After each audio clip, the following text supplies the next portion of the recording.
That is where we parked this morning for our adventure into the city. And we got here probably around 6:30 this morning, and it is now, what time is it? 12:30. And it cost us €4 to park there. Now, most people could have probably walked to the city. It's about a 20-minute walk into the city area, but we didn't want to wear me out, so we took cabs. So that was $5 in, $10 out, so $15, so $20 for parking and cabs into the city. Pretty good deal if you want to come see this place. That's an easy place to park your van. Now we're headed to an electronics store. We need another external hard drive. Spoiler alert, in the distance you may be able to see those big, giant, beautiful snow-peaked mountains. Well, we will be taking you there. That's not our next adventure, but it's the one after that. So if you're a mountain lover like Curt, stay tuned. We made it to the big mall where there's supposed to be an electronics store in here called Big Bang. We think we'll be able to get our external hard drives we need there. But welcome to the Slovenian mall. And one thing that we've noticed is now that we're back in the Schengen, all of a sudden, like all the products we can get, there's like a change as soon as you cross the border. So I guess because it's easier and cheaper to ship products in, the big investors come in with all the name brands and voila, they're here. Let's go, man. All right, we got our hard drive. This is what we were looking for. This guy was awesome. No worries, guys. What's your name? My name's David. David, thanks, David. Appreciate it. And they didn't have the drones, but he told us a place where we could get it. I dropped my drone in the sea, in the Adriatic Sea, so I have to get a replacement. I had a big surprise planned for the end of this video, and Curt just blew it. Guys, with your help, a ton of your help, we had a lot of people send us some PayPal donations, and a lot of people send us some super thanks through YouTube when Curt lost his drone. And you guys know we travel on a budget, and drones are not cheap, but you guys are incredible and came through and totally helped us. Just know it's a big heartfelt thank you. And we are going to be picking up a drone here. We do know where we can get one on Monday. It's Saturday, so we were hoping we could find a place that had it sooner, but on Monday morning, we'll be picking up a brand new drone, right?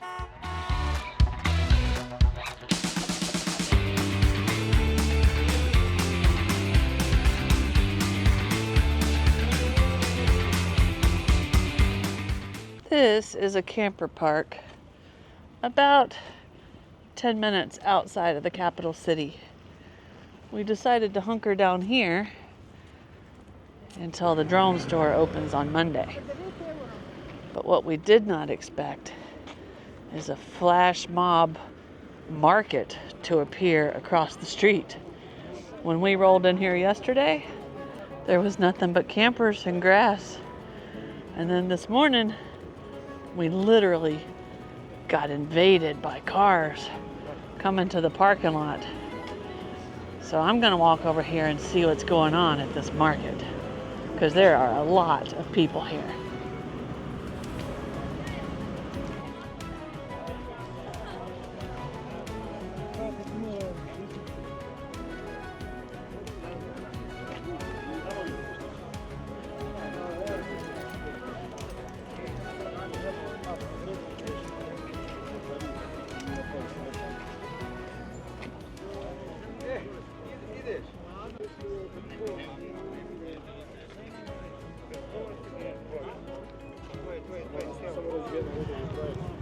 Okay, that was an interesting immersion into local culture.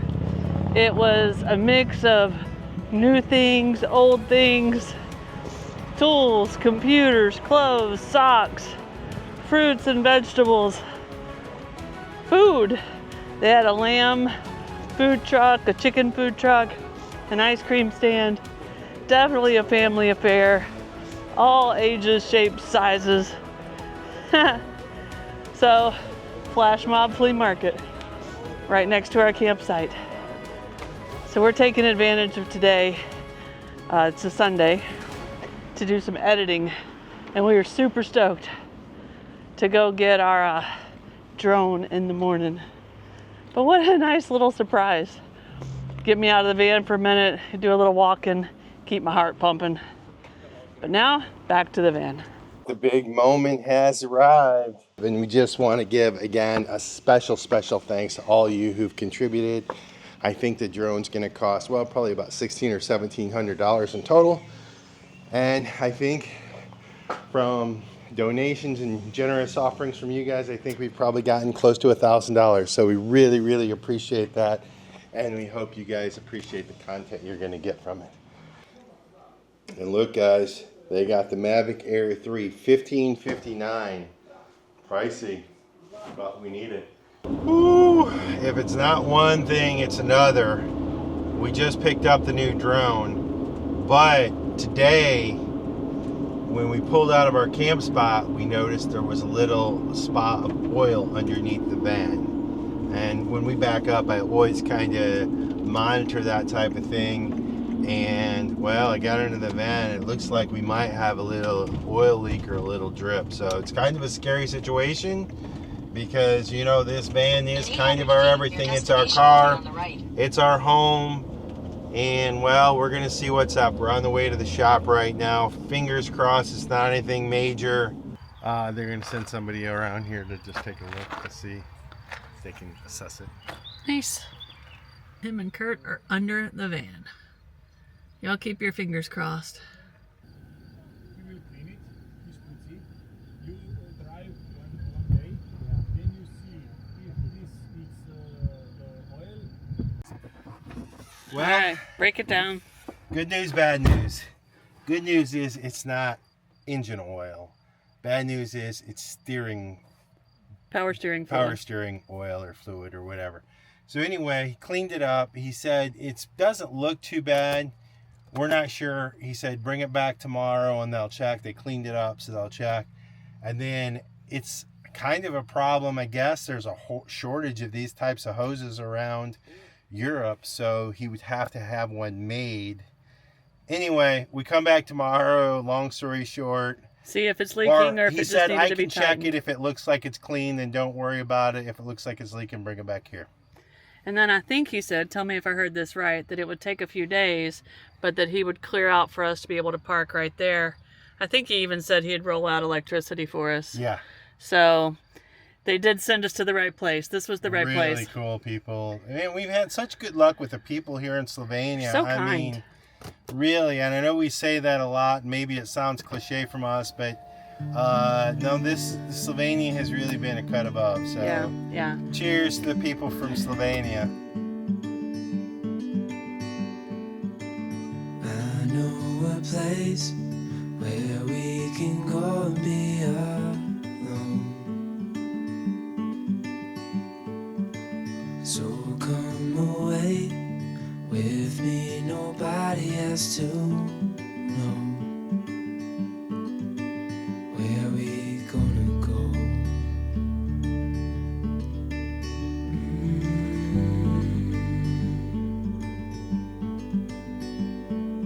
I was just calling to see if you're free to run away with me, to run away with me. Don't tell your friends, we'll let them know we're safe later on. The road's calling, sun on our skin, sleeping under stars when it's gone. I was just calling to see if you're free to run away with me, to run away with me, to run away with me,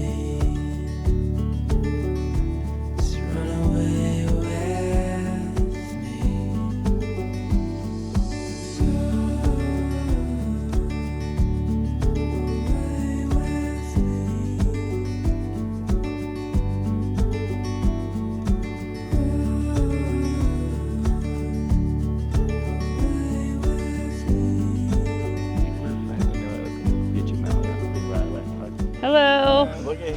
We got wine. Look at that.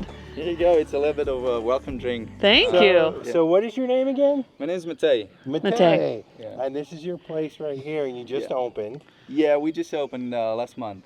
last month. Wow. So Yeah. we're christening the place. Christening the yeah. place. It's beautiful, and the view Thank is you. astounding. It's amazing. Yeah, it's in the nature. Yeah, it's Yeah. a lot of green happening It's now. beautiful, yes. Yeah. And so you have a gift. Yeah, this is Vincina wine. It's their special wine. It's Lipordice.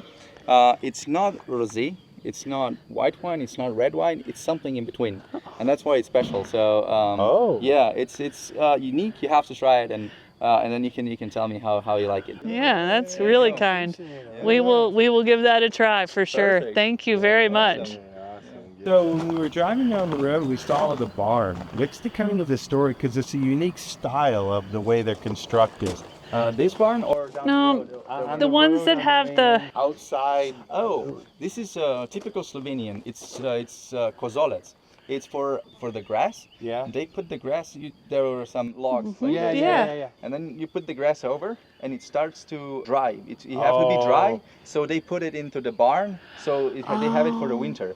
Because now those are not really used for this anymore. Because in barns we have machines that dry out the grass. So that hang it on the outside. to dry on those and things then to put dry it and in. then to put it- dry and then put it in. How we were trying to figure out why they have all those yeah, things. Yeah, it didn't really. They had all the grass lying on top, and there was Cool. grass all the way to the top just to dry out, and then took it and then take it to the barn. a bunch of snow here, don't you? Yeah, we do. We used to. Used to. Now it's not really wintry. It was really warm winter this winter. Yeah, we Yeah, didn't yeah. have much snow. That's why everything is so green right now. It shouldn't be yet, but it's really green because it was really Mild warm. winter, yeah. And also you see those big, we call it bala, big green like in a plastic. It's wrapped. Yeah. It's also, but this is fermented grass. Oh yeah. It's also really good for cows, but they use it also over the winter. So it's not hay, or it is hay. It's a hay, yeah, but it's fermented. Yeah. It's like a sour for cows. They really like it. But the other one, so if it's just on open to dry out, it's for feeding every day. Yeah. First thing we did when we got settled in at our campsite, after having a nice chat with the guy that owns this place, he's so kind. So we opened up the drone and got these batteries charging ASAP. Now this is the DJI Air 3 Playmore combo. So it comes with extra batteries, and you don't have to use your cell phone anymore in the remote control. It's got its own screen and everything. So we've got the propellers on, the batteries charging. It's got a fancy new kit. Thank you again to everyone that contributed a little bit to us having to replace this thing. It is much, much appreciated. And now Curt's got to get his software updated on... No, I guess he doesn't, because it doesn't need a cell phone. He just needs the batteries to charge, the weather to hold off. He can fly this thing. It's time to break out the wine. Little vino will be kino.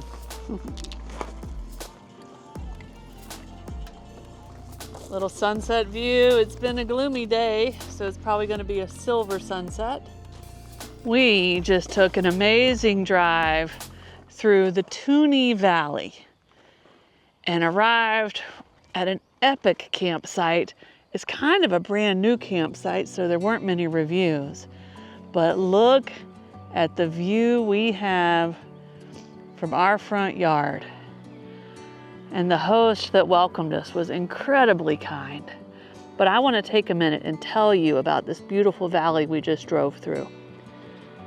Now, back in the 1400s and probably earlier, there were many villages through here, and the villages are still here. They're just small towns now. And they were scattered all through here, and they were farmers. And when the Turks came up and started invading, all the farmers in the villages came up with a warning system. Each village picked its highest peak and had an area where a bonfire could be built. And if you saw an invasion coming, And the townspeople would run up to the top of the mountain and light the big bonfire. And that would alert the next village who would do the same thing. They would light their bonfire, and so on and so on. And it scattered out all the way across this valley to all the little farming villages for maybe 30 miles.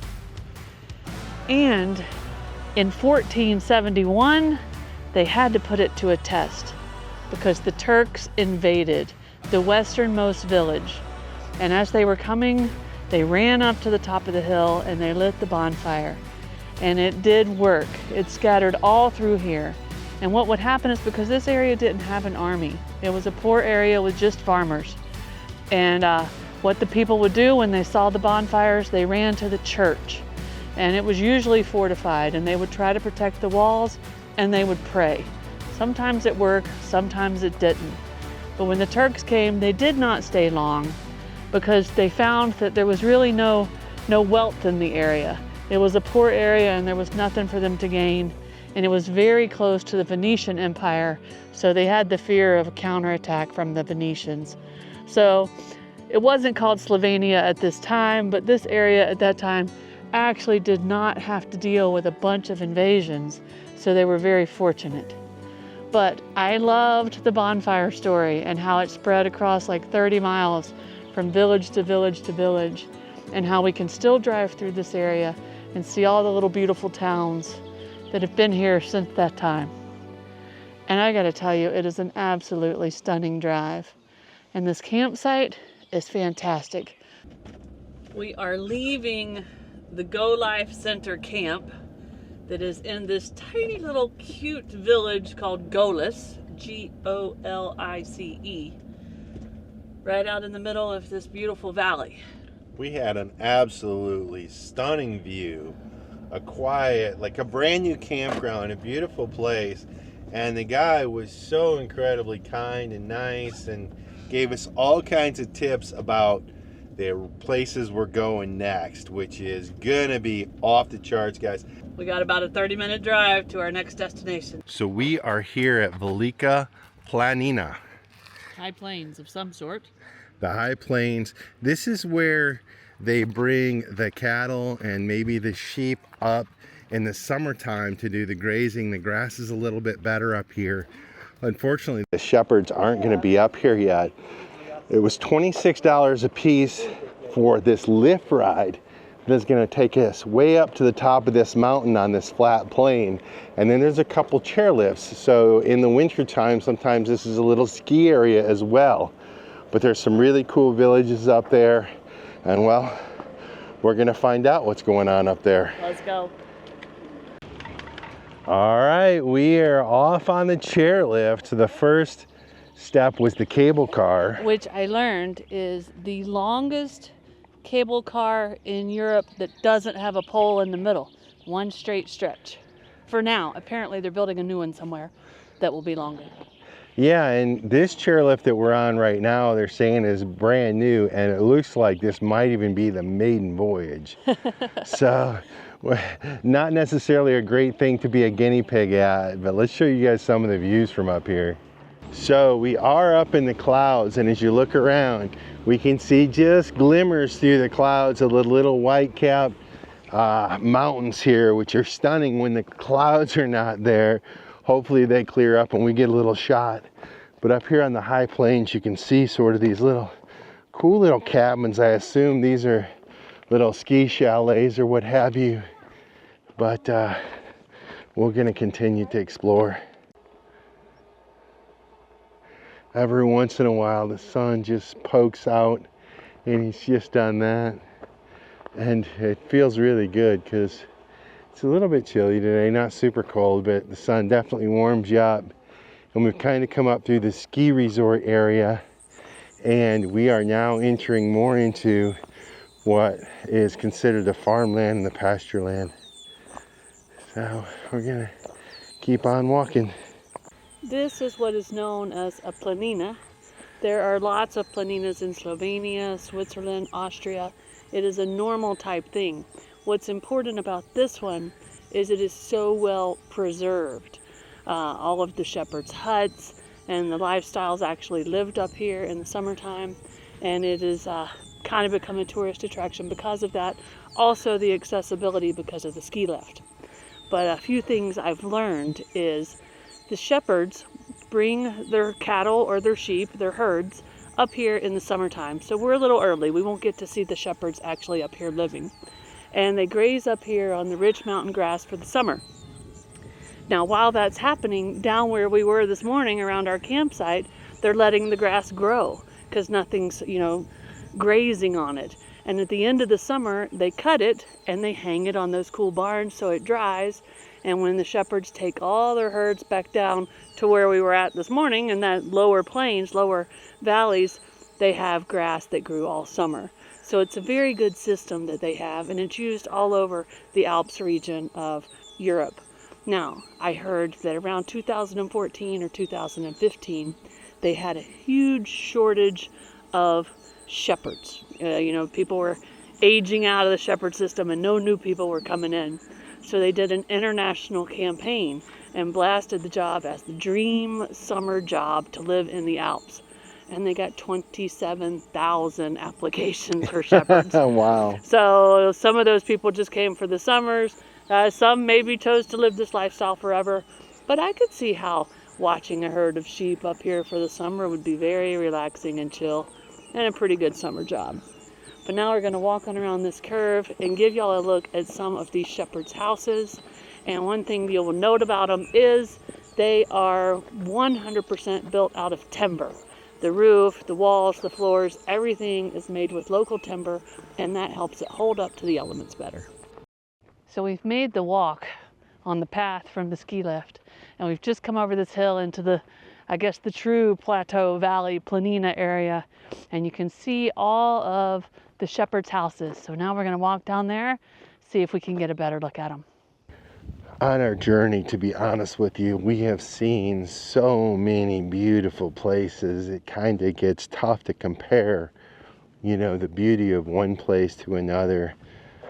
But actually kind of seeing the culture with the beauty of the landscapes, with the beauty of the mountains, the backdrop, always adds an extra element. And this, wow, with these wooden structures, as Snow described, made from the wood up in these areas to help them last. They're 100% wood.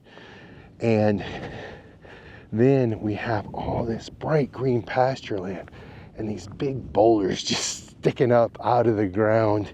And then we have all these wildflowers of bright blues, purples, and yellows and whites. And it is just, with the sun coming down and the cool weather, it is just absolutely gorgeous. And there's a little church up here on the hill. And so I'm going to go up and see that and enjoy this just stunning place.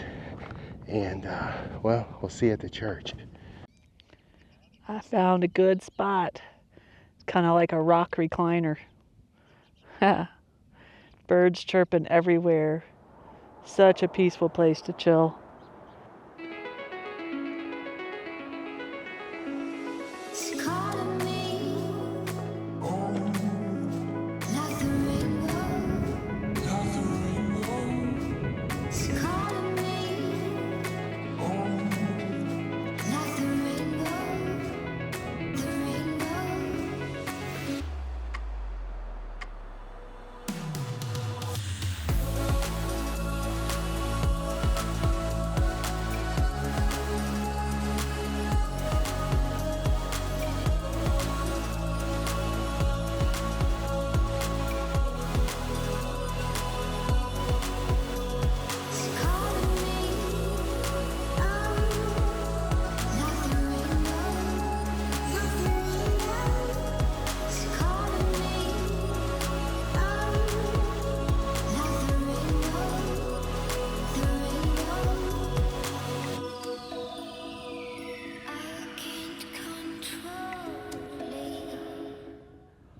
Starting to look like rain coming over from around the mountains.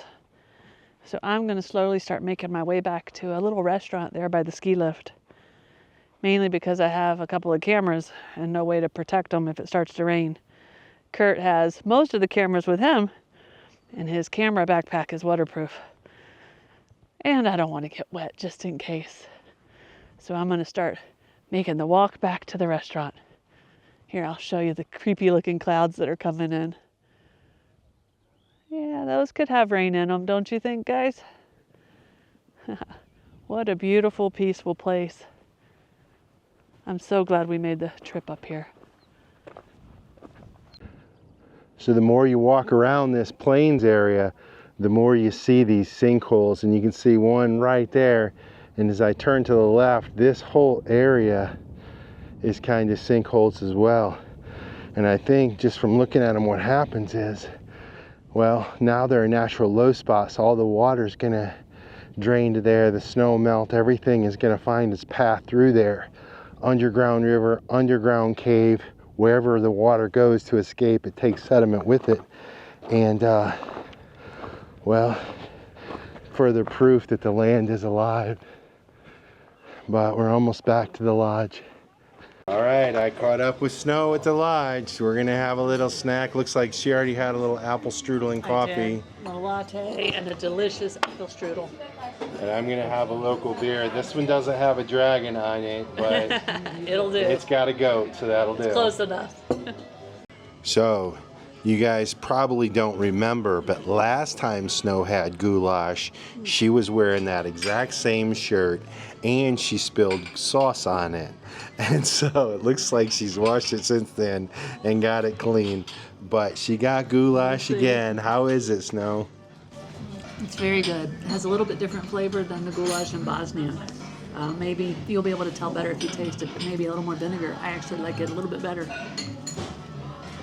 And I got barley soup with the sausage, and it looks yummy, yummy, yummy.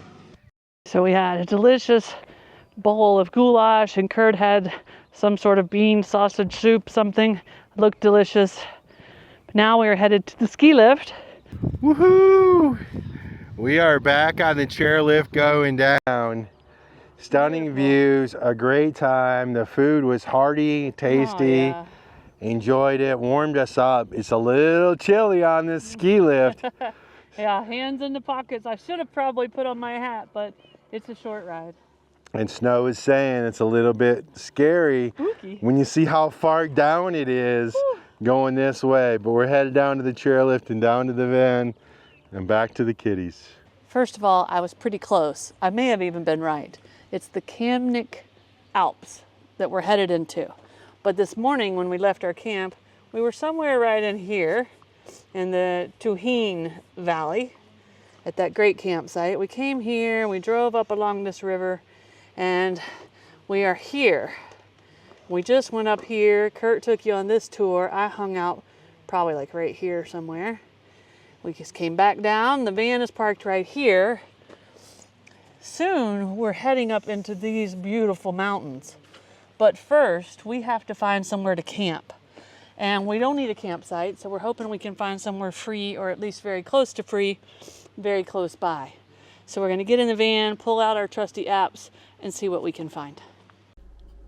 If you like this video, be sure to subscribe to our channel and hit that notification bell so you guys know when we put out new videos. And don't forget, you can always follow us over on Instagram to see what's going on in between videos. Cheers, guys!